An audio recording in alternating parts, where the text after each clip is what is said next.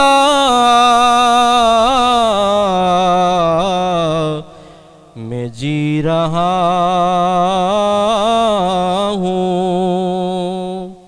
زمانے میں آپ ہی. Welcome back. بریک کے بعد آپ کو خوش آمدید کہیں گے. آپ دیکھ رہے ہیں رمضان احساس کے ساتھ. میں ہوں عالیہ کیسر. نوید ستی میرے ساتھ موجود ہے اور ہمارے ساتھ ہماری آج کی مہمان شخصیات جو کہ بات کر رہی ہیں نہ صرف رمضان کی اصل روح کے حوالے سے بلکہ اس کے ساتھ ساتھ ہماری زندگی کے روزمرہ معاملات میں رمضان ہمیں کس طرح سے ٹرین کرتا ہے اور ہمیں کس طرح کے چیلنجز اس وقت درپیش ہیں ایز اے ہول سوسائٹی اور ہم کیسے انسانیت کو مزید بہتر بنا سکتے ہیں.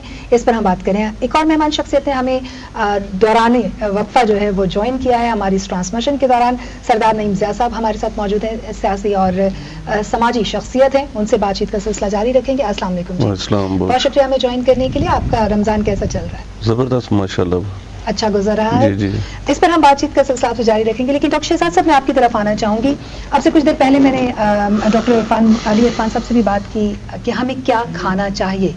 رمضان میں یقیناً جو لوگ بیمار ہیں ان کو جو روزے کی چھوٹ ہے وہ ایک الگ بات ہے لیکن جب یہ بات کی جاتی ہے کہ ہماری طاقت ایمانی جو ہے وہ ہمیں یہ کہتی ہے کہ رمضان کا جو رزق ہے وہ بڑھا دیا جاتا ہے تو اس بڑے ہوئے رزق میں ہم اکثر یہ نہیں جان پاتے کہ کیا چیز ہمارے لیے فائدہ مند ہے کیا چیز ہمارے لیے نقصان دہ ہے.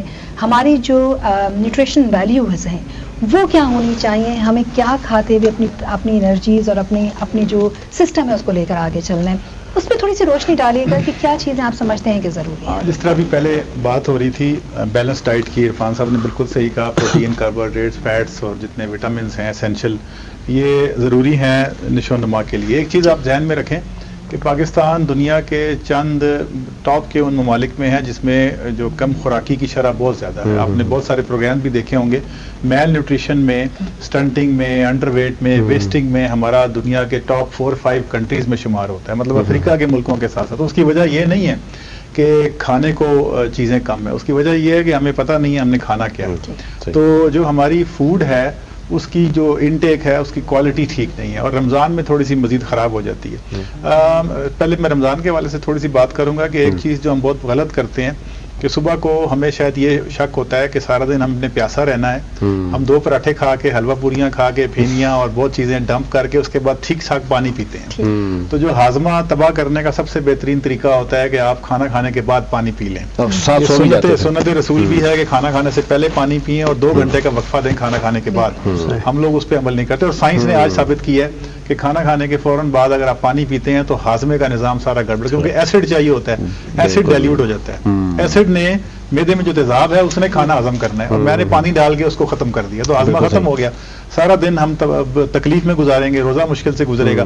شام کو بھی اسی طرح کرتے ہیں کہ ہم نے 1-2 پکوڑے کھائے سموسے کھائے آئلی چیزیں کھائی اور پھر پورا 2 گلاس جو ہے نا مختلف قسم کے جوسز کے ہم نے پی لیے. تو ایک تو چیز جو آپ نے ناظرین کو بتانی ہے کہ ساری رات آپ تھوڑا پانی پیتے رہیں. وقفے سے ضروری نہیں آپ نے گلاس بھر کے پانی پینا ہے. تو رات کا ٹائم اپنی پانی کی اسٹوریج پوری کرنے کے لیے استعمال کریں. اکثر میں نے دیکھا ہے لوگ آج کل رات کو جاگتے ہیں مطلب رات کو نہیں دن کو سوتے ہیں تو وہ رات ساری گزارتے ہیں. اس میں پانی پینا آسان ہے. صبح کو سحری جب آپ کر رہے ہیں تو سحری کے بعد آپ نے پانی نہیں پینا. سحری ختم کرنے کے بعد نا اس کو آپ نے وقفہ کرنا ہے. اور صبح سحری کے ٹائم ایسی چیزیں استعمال کریں کہ جس میں نمکیات یا سالٹ نہ ہو. سالٹی چیزیں نہ ہو. سویٹ آپ لے سکتے ہیں لیکن سالٹی یا نمک والی چیزیں کم سے کم سحری میں استعمال کریں. تو اس کے اندر یہ ہے کہ اگر آپ نے جو روٹی ہے وہ آج کل میدے والی روٹی اوائڈ کریں. جو چوکر والی روٹی ہے میدے والی وہ آپ کھا سکتے ہیں. اس پہ ہلکا سا مکھن اور گھی بھی لگا سکتے ہیں. آج کل کی جو نئی ہماری نیوٹریشن کی گائیڈ لائنز ہیں وہ منع نہیں کرتی کسی کی چیز کھانے سے. وہ اعتدال کے ساتھ کرتی ہیں. تو صبح کے آپ جو ہے وہ ہلکے سا گھی لگاؤ زیادہ نہ لگاؤ اور اس کے ساتھ آپ کیلا اور کھجور صبح کے ٹائم بھی لے سکتے ہیں, تب آپ کا سارا روزہ بہت اچھا گزرے گا, کیونکہ کیلا اور کھجور دونوں میں پوٹاشیم ہوتا ہے جو پانی کو سٹور کر لیتا ہے اور باڈی میں استعمال ہوتا ہے. افطاری میں آج کل جتنا بھی کوئی مہنگا ہو فروٹ ہم لوگ زیادہ استعمال کرتے ہیں, تو بیسٹ فروٹ جو ہے نا, بیسٹ فوڈ جو ہے دنیا کی وہ فروٹ اور ویجیٹیبل ہے. تو آپ افطاری کے ٹائم پہ فروٹ رکھیں, اور ضروری نہیں ہے آپ نے انار کھانے اور انگور کھانے, امرود بھی فروٹ ہے, کیلا بھی فروٹ ہے, سیب بھی فروٹ ہے, اور آج کل تو خربوزے اور تربوز بھی آ گئے ہیں. تو یہ جتنے بھی ورائٹی کے فروٹ ہیں نا, یہ زیادہ استعمال کریں افطاری کے ٹائم پہ, اور کوشش کریں کہ جو تھوڑا سا کھانا ہے نا وہ وقفے سے کھاتے رہیں تھوڑا لیٹ تک. وہ جو ڈمپنگ کرتے ہیں نا, ہم ایک دم سے سارا کھا لیتے ہیں, اس سے بہت نقصان ہوتا ہے اور ہاضمہ بھی خراب ہوتا ہے. ڈائبٹیز کا انہوں نے ذکر کیا, ڈائبٹیز کے اوپر بھی ہم خود ڈائبٹک ایسوسیشن کے ساتھ کام کرتے ہیں. شوگر کے مریضوں کو بھی روزہ منع نہیں ہے اب ان کو یہ کہا جاتا ہے کہ اپنے ڈاکٹر کے ساتھ مل کے آپ نے اپنی ڈوز ایڈجسٹ کرنی ہے, صبح کی ڈوز کیا ہے, شام کی ڈوز کیا, اور وہ ڈائٹ چارٹ ان کو باقاعدہ دیا جاتا ہے کیلوریز کا, تو وہ اس کے حساب سے. اور ہم نے یہ سائنس نے ثابت کیا ہے کہ ڈائبٹیز اور ہارٹ ڈیزیز کے مریض کو روزہ زیادہ فائدہ دیتا ہے, کیونکہ وہ جو, اور آپ نے سنا ہوا ایک آج کل تو فیشن ہے انٹرمیٹنٹ فاسٹنگ کا. Intermittent fasting is a fashion now. جس نے وزن کم کرنا ہے وہ سارا روزے رکھتا ہے, 16 گھنٹے کا وقفہ رکھتا ہے, کچھ بھی نہیں کھانا پینا.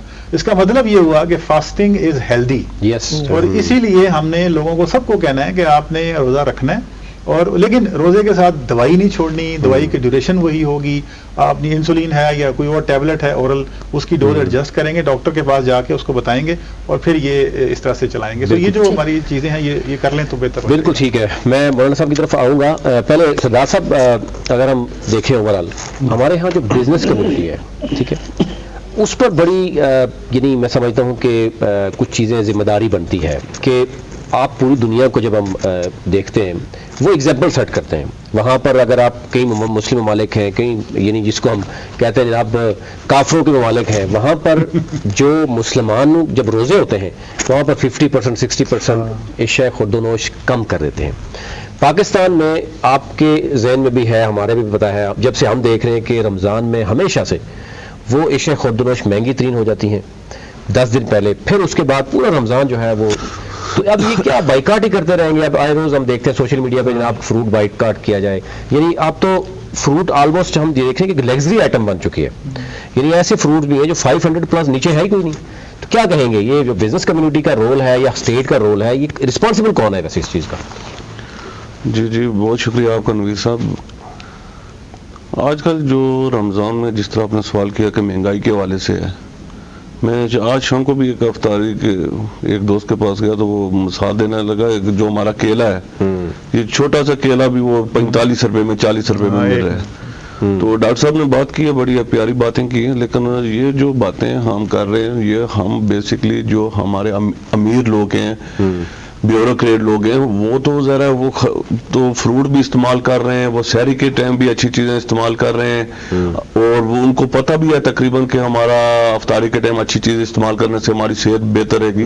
لیکن ڈاکٹر صاحب سوال یہ ہے کہ جو ہمارے غریب لوگ ہیں ان کے پاس تو میں تو سمجھ رہا ہوں کہ کھجور جو ہے, کھجور کے ساتھ روزہ کھولنا بھی ان کو نصیب نہیں ہو رہا ہے. بالکل آپ نے بات کی ہے کہ وہ اس کا بھی ریٹ جو اس وقت کہاں پہنچ چکا ہے. تو پھر کون رسپانسبل ہے؟ آپ کو کیا لگ رہا ہے کہ ذخیرہ اندوزی جو کچھ ہم یہ دیکھ رہے ہیں کہ ہوتی ہے پاکستان میں, آج آٹے کے اوپر لائنیں لگ رہی ہیں, اور ابھی تک جو اعداد و شمار بتایا جا رہا ہے, سرکاری اعداد و شمار, وہ تقریباً 25 لوگ آٹے کی لائنوں میں جو ہے وہ کھڑے وہ شہید ہو گئے. ذرا وغیرہ بیچارے اپنے اس کے لیے جو ہے وہ جاتے ہیں, اور لاٹھی چارج ہوتا ہے, بگدڑ بجتی ہے, اور وہاں پر کوئی زکوٰۃ کی لائن میں ہو رہا ہے, کچھ وہ ہو رہا ہے. یہ طریقہ کہاں ٹھیک ہے, یا کوئی اور طریقہ بھی ہو سکتا ہے؟ ویسے اسٹیٹ آسانی سے بھی پہنچا سکتی ہے. سر جیسے تو ہم نے لاک ڈاؤن میں دیکھا, باقی بھی کوئی بڑا اگر کوئی ریاست کے اندر کوئی آ جائے اس طرح کی آفت زیادہ, تو بیرون ممالک تو ہم نے دیکھا کہ کوئی بھی پرابلم آتی ہے تو جو گورنمنٹ ہوتی ہے وہ ان لوگوں کا بندوبست کرتی ہے, ایشیا وغیرہ گٹھی کر کے ہر گھر کے گیٹ پہ جا کے رکھتی ہے. اور ہمارا تو